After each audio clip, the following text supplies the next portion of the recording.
But just like the fire which refused to consume the offering of Cain, this great fire which Nimrod had built refused to accept Abraham as an offering, and instead it was cool and calm on Abraham. And Abraham was saved and was not burnt.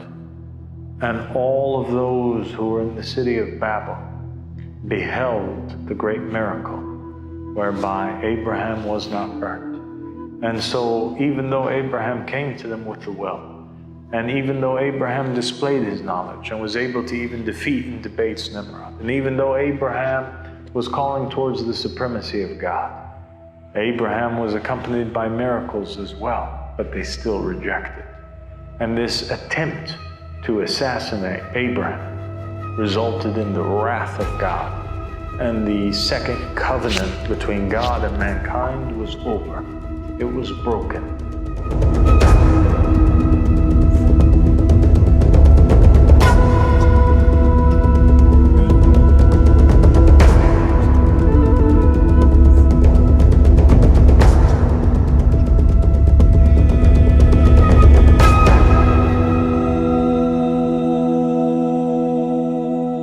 And so, as we said in the previous covenants,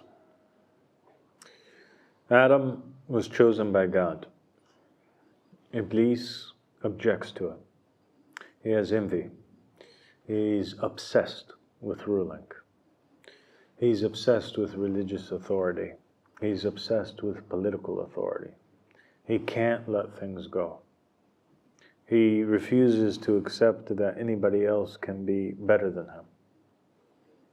And he wants to appoint himself and enforce his own will on the will of God. And God won't have any of it. After kicking him out of paradise for his act of disobedience against God's choice, he manages to seduce Adam and to infect Adam with pride and to make Adam also think of himself as being the best of creation. And Adam's pride leads him to disobey the one commandment in the very first covenant that God makes with humanity. And so that is the beginning of our story with God, one of disobedience, one of pride. And the price of that is that Adam ends up being kicked out of the garden, just like Iblis, landing in the same lower dimension as Iblis, and that his woman, Eve, ends up becoming prey to Iblis, and he impregnates her. Just as he had infected Adam, now he infected Adam's lineage, and Eve becomes impregnated with Cain, a seed of Iblis who resembles Iblis, who carries the same traits as Iblis, and who is also obsessed with religious authority, and decides to kill his brother over it, and to establish cities in the land where he appoints himself as ruler and as king. And so the supremacy of the people is going wild amongst the Canaanites, the children of Cain, and there's only few of the children of Adam on the other side whom are upholding the supremacy of God and adhering to the laws of the covenant and trying to keep it intact. And because this small few, just like the small few that were with Noah, adhered to and kept to the covenant, God refused to break that. Well, it wasn't God that broke it, but he refused to bring down the punishment when the Canaanites broke it. But eventually things got so bad that God decided to purify the entire earth by bringing down a flood which wiped out all of the descendants of Cain, and he hits the restart button and establishes a new world with a new beginning, with a new covenant, and that was the Noahic covenant, which he establishes with a prophet, a second Adam, whose name is Noah, who becomes the father of all humanity now. This new covenant its sign is the rainbow. And there's changes in the jurisprudence. Meat is allowed, and retribution is required for the spilling of blood of any Adamite. The same thing happens, and Noah gives a prophecy of a future Savior who is to be born, whose name is Abraham, and he writes down his name in the will of Noah, along with the names of all of the successors up to Abraham. And the children of Noah would await and pray every year for the relief and for the coming of this Savior. On the other end, the children of Canaan, who are descendants of Cain, end up spreading all over the planet. And they kill and murder the children of Adam. And they build, like their forefather Cain, great cities. And they establish great houses of worship where they're worshiping fire that eats their offerings, unlike the fire of Abel. And they build a great tower called the Tower of Babel, which penetrates the heavens. And it's ruled by a self-proclaimed God king, who's described as a great hunter of men and an enslaver of people, Nimrod. Abraham appears and he proclaims himself to be that promised Savior who is mentioned by Noah. He demonstrates how knowledgeable he is, and he defeats all of the non-working scholars and makes them go silent. He even defeats Nimrod himself, and he displays his great divine logic and knowledge. The stories are preserved in the Quran and in the traditions, which demonstrate, like the story where he smashed all of the idols in the house of worship, and he put the axe where he smashed, which he used to smash the other idols, into the hand of the big idol.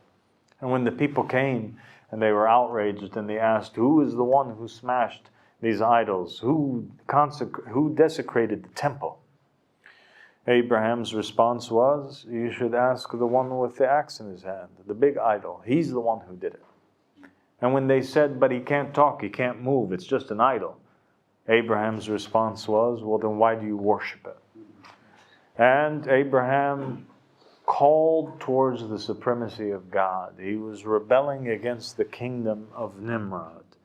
And he was rebelling against the laws of Nimrod and their festivities and their horrendous acts of murder and enslavement. Abraham rejected those, and he only upheld the covenant of Noah and the jurisprudence of Noah.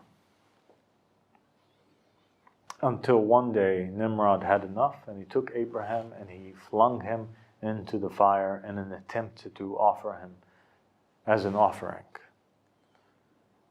But just like the fire which refused to consume the offering of Cain, this great fire which Nimrod had built refused to accept Abraham as an offering, and instead it was cool and calm on Abraham.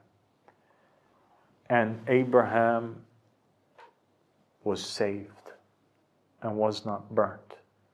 And all of those who were in the city of Babel beheld the great miracle whereby Abraham was not burnt. And so even though Abraham came to them with the will, and even though Abraham displayed his knowledge and was able to even defeat in debates Nimrod, and even though Abraham was calling towards the supremacy of God, Abraham was accompanied by miracles as well, but they still rejected. And this attempt to assassinate Abraham resulted in the wrath of God. And the second covenant between God and mankind was over. It was broken. And anytime a covenant is broken, a punishment comes down. But instead of a flood this time, because God promised He would never do that again to the earth, God brought down confusion and confused the languages of the Canaanites. and caused them to be many nations and tribes, all who were competing against one another. And so he weakened the Canaanites and caused them to be dispersed. And God takes Abraham and establishes with him a new covenant. A covenant which only includes Abraham and his family, whom were the last remaining believers on the planet, the last remaining Adamites on the planet. And he blesses them. And he says, I have chosen you, and I'm going to make a covenant with you. And he adds to the jurisprudence of the covenant of Noah, and he makes it obligatory that every male from the family of Abraham be circumcised. And he chooses circumcision instead of the rainbow to be a sign of the covenant which he establishes with Abraham. And so if the rainbow was a sign for all of the people to behold, or all the believers to behold, then how could circumcision be a sign? And a sign to who? When circumcision itself is an act which takes place in a private area, which is usually covered. The only individuals who could behold and know whether or not a person was circumcised or uncircumcised is the parents or the wife of that male. Whereupon when they would get married, on the first night, before he would enter upon her, she would be able to see whether or not he was circumcised or uncircumcised. Oddly enough, circumcision in the Arabic language is called what, Mahmoud? Tathir. And tathir means what? Means purification. And so this act of circumcision was a purification for the family of Abraham. What was it a purification from? The only thing that it could be a purification from is from the lineage of the impure, which had once mixed with the lineage of Adam. It was to purify the seed of Adam through Abraham from these impure individuals, the Canaanites. It was so that the lineage of Abraham be separate forever from the Canaanites, that they may not intermingle, that they may not marry with one another, that the women of the family of Abraham and all those daughters of Adam may never once again be infected by the seed of Cain and his family and his sons. And this was an extremely serious matter. And God warned Abraham. He said, if any man is to not be circumcised, he will be cut off from his people. And to be cut off from your people means to be cursed, to be abandoned, like Cain was abandoned from before. And so circumcision became obligatory. And once again, we see the jurisprudence changes. And this act, imagine how horrific it would be to the ears of the person who had never heard it before. There was nobody on the planet that would ever think of cutting the flesh around the private parts. This is something that would be considered insane. And so Abraham and his family were insane with the people of the earth. Insane with the people of the earth, insane with God. In the Gospels, there's a story called the healing of the Canaanite woman. And this story tells about how Jesus was walking with his disciples. And a Canaanite woman comes forward and throws herself at his feet. And she's crying and she's begging for Jesus to heal her daughter. She says, please, my daughter is being tormented by a demon. I've heard of all the miraculous wonders that you have done. Through one word of yours, you're able to banish demons and devils. Through a touch, you're able to heal the leper and the blind. Please save my daughter. Jesus remains silent. He's ignoring the woman. He doesn't even want to give her the time of day. He doesn't want to look at her. He doesn't want to talk to her. Then what happens? the disciples, they begin to mumble amongst one another, wondering, why is Jesus not helping this poor woman? Jesus finally responds to the woman who's very persistent in her crying and in her pleading, and he says to her, "It is not befitting that you take bread, that I take bread from the hands of children and hand it to the dogs," thereby comparing the Canaanite woman to the dogs. She said, "But even the dogs eat from the crumbles that fall off the table of the master." Amazed by her faith, he raises his arms and he prays. And he says, "Go forward, woman, your daughter is healed." In the Gospel of Barnabas, which Imam Ahmad Hassan says is one of the truest Gospels that exist today, but it's not included in the modern day Bible that was put together by the Council of Nicaea. There exists the story of the healing of the Canaanite woman, but a more extensive, longer version.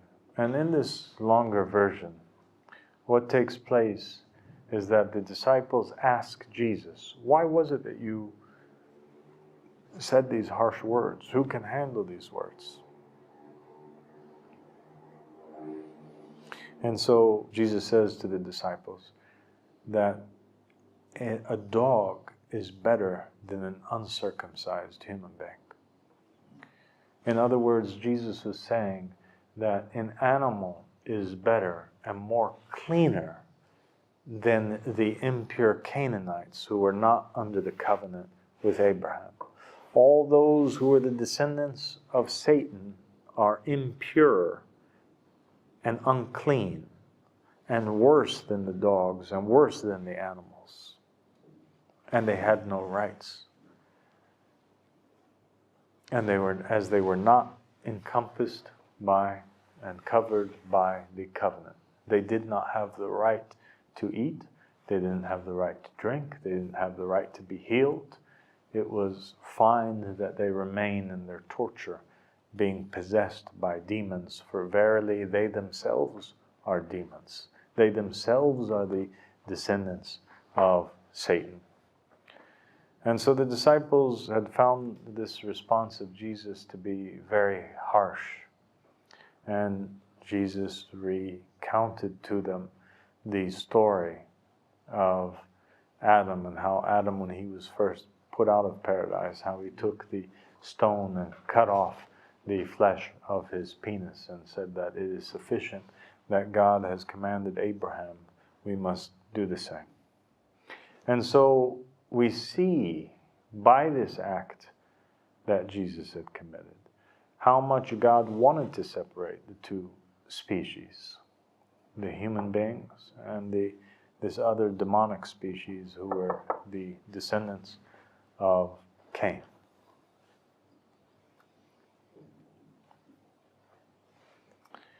We also point out in the story of Abraham that Abraham was married to Sarah.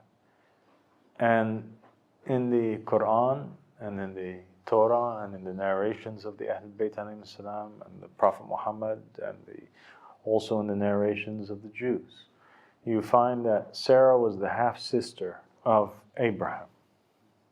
And so marriage at that time between siblings was still not forbidden, for no legislation had come down which forbid these types of acts.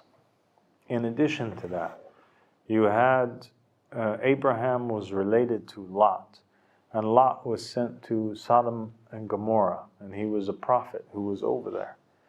In the story of Lot, when the punishment came down on Sodom and Gomorrah and destroyed those cities, and Lot went forth with his daughters, a very odd thing happens, and that is that his daughters seem to think that the world has come to an end.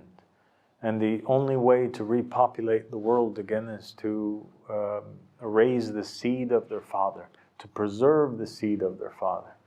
And so what they do is they pour alcohol for their father, and they get him drunk, and then each one of them engages with their father in an act and becomes impregnated and becomes the mother of a great nation, which is mentioned in the Bible. And so marital relations between fathers and between daughters and marital relations between siblings was not at all prevented at that time, and therefore you find these two things preserved in the third covenant.